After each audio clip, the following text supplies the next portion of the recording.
Bom dia, pessoal. Hoje a gente começa o capítulo 5 do livro de História, módulo 2, página 234, falando o mundo grego e a cidade de Atenas. Neste capítulo eu vou reconhecer que os antigos gregos recorriam a mitos e lendas para explicar o mundo e a natureza, compreender a criação da democracia em Atenas como resultado de um longo processo de lutas e conquistas, refletir sobre a relação entre democracia e escravidão no mundo grego, identificar diferenças entre democracia ateniense e a atual, relacionar os Jogos Olímpicos do mundo antigo ao mundo moderno. Essa imagem que nós estamos vendo aí, qual é o nome da cidade aonde essa paisagem fica? Alguém sabe me dizer? Cidade Olímpica. Não. Cidade Olímpica é um nome que esse lugar recebeu, mas aonde fica? Rio de Janeiro. Isso aí, no Rio de Janeiro. E o que esse evento, esse lugar, ele recebe o quê? O que acontece aí? Eventos esportivos? Isso aí, né? As Olimpíadas, né? Então vamos lá, vamos para a próxima página.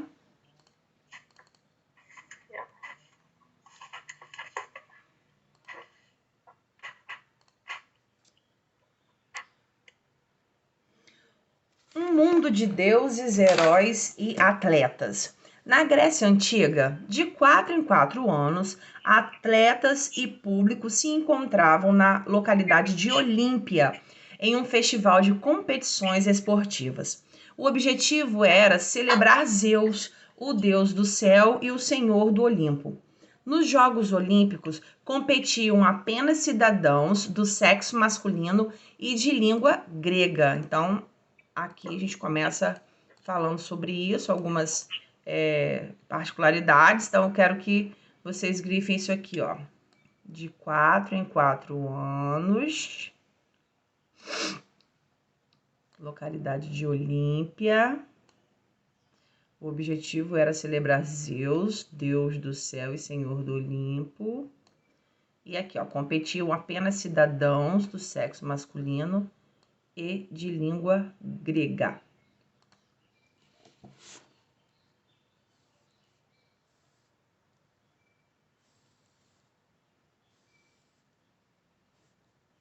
Ok, vamos ver aqui o que esse negocinho tem pra gente aqui. Vamos ver, vamos ver.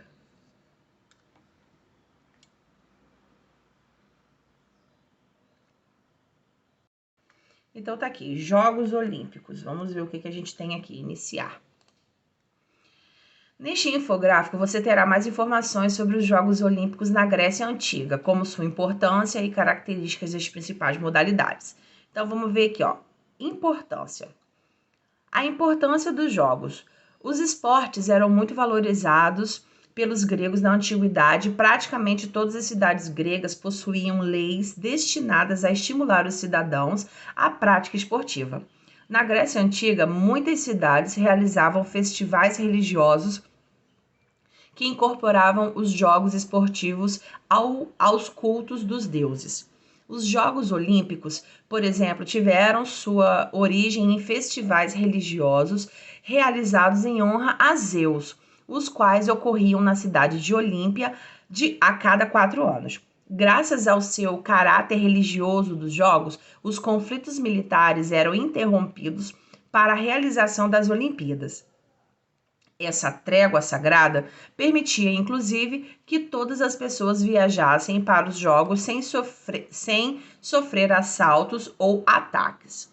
Agora vamos ver as modalidades. As modalidades antigas: atletismo, corrida, atletismo, salto em distância, lançamento de disco, lançamento de dardo e pugilato. Vamos ver aqui. A corrida era o evento mais prestigiado. Normalmente, os corredores competiam descalços e nus. Com o desenvolvimento dos jogos, a preparação dos atletas se tornou mais sistemática, o que envolvia treinos diários. As competições eram realizadas em estádios, normalmente espaços extensos, planos e retangulares, onde os competidores corriam uma distância de aproximadamente 200 metros. Agora, salto em distância. O salto em distância era tão praticado quanto a corrida. Os atletas saltavam em uma cova retangular preenchida com areia ou terra fofa que auxiliava a marcação da distância dos saltos. Nos Jogos Olímpicos da Antiguidade, os atletas do salto utilizavam halteres, pesos de pedra, feitos de pedra ou chumbo, segurando-os nas mãos para ter mais equilíbrio de impulso no momento do salto. Lançamento de disco. Na prova de lançamento de disco, o atleta tinha de lançar um disco de bronze o mais longe que conseguisse. Essa competição era realizada em espaço aberto, em campos amplos, e as distâncias dos arremessos eram marcadas por hastes de madeira. Inicialmente, os discos eram feitos de pedra e posteriormente de ferro, chumbo ou bronze. O seu arremesso exigia ritmo, força e precisão. Lançamento de dardo. O lançamento de dardo tinha uma utilização prática na vida cotidiana dos homens para a caça e a guerra. O dardo era feito de madeira, geralmente na altura do atleta, e possuía uma ponta de metal para proporcionar equilíbrio e precisão na trajetória. Um detalhe importante na utilização da ancile, uma tira de couro em formato de laço que os atletas amarravam no centro da gravidade do dardo. Eles inseriam 1 ou 2 dedos nesse laço no momento do lançamento, por isso contribuía para a estabilidade e para que o dardo atingisse a maior distância possível. Agora, pugilato. O pugilato é uma das modalidades esportivas mais antigas. Dava-se por meio da luta, a socos com os punhos cobertos por espécie de luvas de couro de boi, não almofadadas e por vezes reforçadas com placa de metal, tiras rígidas ou saliências pontiagudas. Com o passar do tempo, essas tiras de couro foram sendo substituídas por um tipo de luva. Nesse esporte, os atletas utilizavam técnicas de ataque e da defesa, com os punhos obedecendo a determinadas regras e restrições. Nos Jogos Olímpicos antigos não havia duração da luta. Os lutadores disputavam até que um deles fosse nocauteado ou desistisse. Também não havia divisão de atletas por peso, como hoje em dia é, né? E aqui vem falando como são essas mesmas modalidades na atualidade. E aí eu vou deixar para vocês verem depois na plataforma Iônica, ok? Então voltamos aqui, ó, uma imagem, é o ensaio da cerimônia da tocha olímpica em frente ao templo de Hera, na Grécia, no ano de 2004, né? Que eles estavam ensaiando. Por falar em Jogos Olímpicos, é isso mesmo que você está imaginando. Olímpicos deriva de Olímpia, que não era bem uma cidade, mas um aglomerado de templos e espaços sagrados, espécie de santuário construído em homenagem a Zeus. E Olímpia, por sua vez, deriva do nome do Monte Olimpo, em cujo topo se acreditava que moravam os deuses da antiga Grécia. Os deuses olímpicos. A seguir, acompanha a leitura do texto. Um mundo de deuses e heróis. Tudo começou com os 12 titãs, filhos da Mãe Terra. O líder deles era Urano. Grifa isso aqui. Mas seu irmão mais novo, Crono, o matou e assumiu o posto. Porém, antes de morrer, Urano o amaldiçoou, dizendo que um dos seus filhos lhe tomaria o trono. Com medo dessa profecia, Crono engoliu seus 5 primeiros filhos. No entanto, sua esposa, Reia, se escondeu quando estava esperando o 6º bebê. Assim nasceu Zeus. Quando Zeus cresceu, a maldição de Urano tornou-se verdadeira. Com a ajuda de sua mãe e da titã Metis, ele fabricou veneno misturou a bebida de Crono. Então, Hades, Poseidon, Deméter, Hera e Hestia, os 5 filhos que o tirano havia engolido, retornaram à vida e tomaram o poder, expulsando os titãs. Então, vocês podem dar uma grifadinha aqui. Zeus foi coroado rei. Todos moravam no Monte Olimpo, menos Hades. Vamos grifar isso aqui também, ó. Todos moravam no Monte Olímpio, menos Hades, que tomava conta do mundo inferior. A vida no Olimpo era boa, com banquetes, festas e comemorações, mas algumas vezes os deuses desciam à terra para caminhar entre os mortais. Sempre governando com sabedoria, Zeus casou-se diversas vezes e teve diversos filhos. Então, vocês vão dar uma grifadinha nisso aqui. Ô tia, A vida dos deuses e também dos heróis compõe a mitologia que os antigos gregos criaram. O que é mitologia? Tá aqui, ó. Conjunto de mitos de determinado povo ou sociedade. A mitologia grega traduziu em lendas e relatos a cultura do povo grego e influenciou a arte e o pensamento de outros povos. Lendas mitológicas viraram livros, filmes, peças de teatro, histórias em quadrinhos e inspiraram as artes e o imaginário ocidental até os dias de hoje. Agora vocês vão colocar autocorreção, tá aqui embaixo a data e as páginas, e vamos responder as páginas 238 e 239. Tá? Na primeira questão, tá perguntando assim, com base no texto, como Zeus se tornou rei e senhor do Olimpo? Quem lembra? Como que Zeus conseguiu se tornar rei e senhor do Olimpo?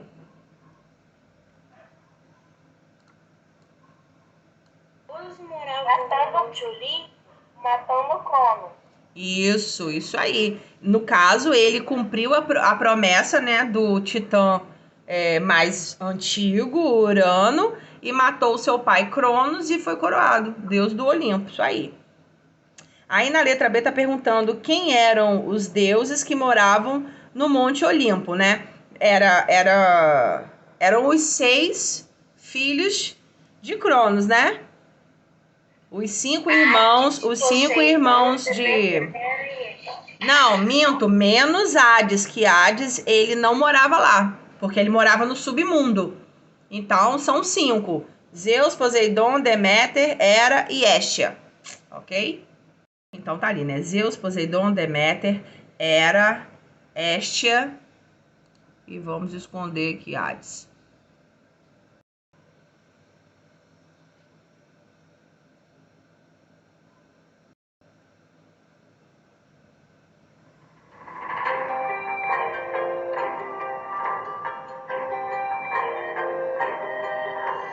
Cronos, filho de Gaia e Urano, temia a profecia de que seria destronado por um de seus próprios filhos, e cada um que nascia por ele era devorado. Porém sua esposa Réia, à espera de mais um filho, fugiu para a ilha de Creta. E quando ele nasceu, em vez de entregar o menino, uma pedra ela lhe deu. E assim sobreviveu e virou o rei dos deuses, o poderoso Zeus, que com uma estranha unção trouxe de volta aos irmãos Hades e Poseidon.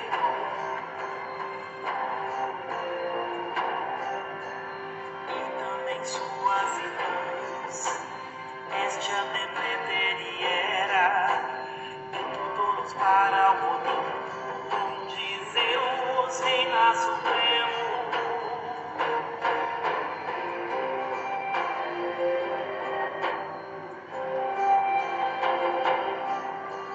Zeus teve muitos filhos, com Hera e outras deusas. Ares, o deus da guerra, Afrodite da beleza, Apolo do sol e da música, Atena da sabedoria. Todos eles cultuados pelo incrível povo grego. Deméter, deusa da colheita, Dionísio, deus do vinho, Artemis da caça e da lua, eles o mensageiro. Todos eles poderosos e nem sempre em harmonia, disputando uns com os outros, com paixão, ciúme ou ira. Deus resolvendo tudo com a sua sabedoria.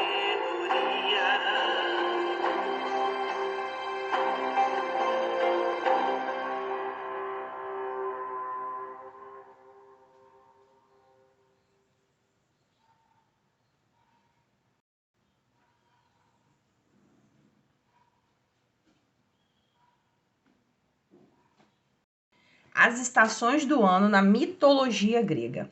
Na Grécia Antiga, além de narrar a vida dos deuses e dos heróis, os gregos utilizavam os mitos para explicar fenômenos da natureza, como as estações do ano. Vamos dar uma grifadinha? Vamos dar uma grifinólia? Isso aqui, ó.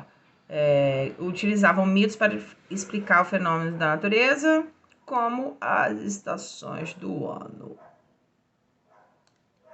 De acordo com o mito do rapto de Perséfone, Hades, aquele que tomava conta do mundo inferior, apaixonou-se por sua sobrinha Perséfone, filha de Deméter, a deusa da agricultura, protetora dos campos e das colheitas. Hades, então, raptou Perséfone. Ao descobrir que Perséfone estava no mundo inferior e que Hades a havia obrigado a se casar com ele, Deméter, com raiva, deixou a terra seca, sem plantas, ameaçando a sobrevivência dos seres humanos e dos animais da terra. Zeus, então, determinou que Perséfone passaria 2/3 do ano, ou seja, 9 meses com a mãe e 1/3 com o seu marido Hades, no mundo inferior.